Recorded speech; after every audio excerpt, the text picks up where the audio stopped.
Chairman منصوبہ بندی doctor جہاں زیب سمیت سیکرٹری خزانہ امداد مسار اور سیکرٹری اقتصادی امور اور منصوبہ بندی بھی اس اجلاس میں شریک ہے۔ تو آج کے اس اجلاس میں جو ہے 4 نکاتی ایجنڈے پر جو ہے وہ غور کیا جا رہا ہے۔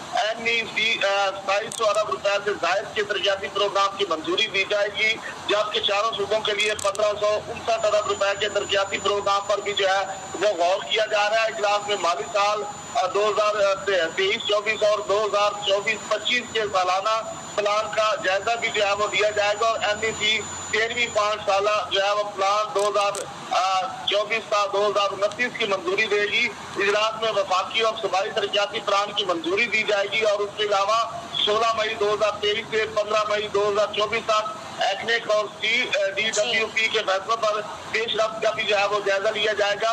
وفاق کے 1221 ارب روپے کے ترقیاتی بجٹ پر بھی جو ہے آج کے اجلاس میں غور ہوگا، جبکہ انفراسٹرکچر کے لیے 870 ارب روپے، توانائی کے لیے 378 ارب روپے، ٹرانسپورٹ کے لیے 173 ارب روپے اور مواصلات کے لیے 284 ارب روپے جو ہے، اپنی وسائل کے لیے 284 ارب روپے، سوشل سیکٹر 83 ارب روپے اور صحت کے لیے 17 ارب روپے اور تعلیم کے لیے 37 ارب روپے رکھے جانے کی جو ہے وہ تجویز ہے۔ تو اس وقت وزیر اعظم کی زیر صدارت جو ہے وہ وزیر اعظم ہاؤس میں اجلاس جو ہے وہ جاری ہے۔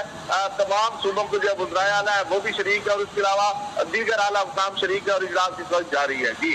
جی وزیر اعظم شہباز شریف کی زیر صدارت قومی اقتصادی کونسل کا اجلاس جاری ہے۔ اجلاس میں چاروں صوبائی وزرائے اعلیٰ بھی شریک ہیں۔ اجلاس میں آئندہ مالی سال کے سالانہ پلان کی منظوری بھی دی جائے گی۔ اس حوالے سے ہمیں اپڈیٹ کر رہے تھے ضمیر حسین ضمیر، آپ کا بہت شکریہ۔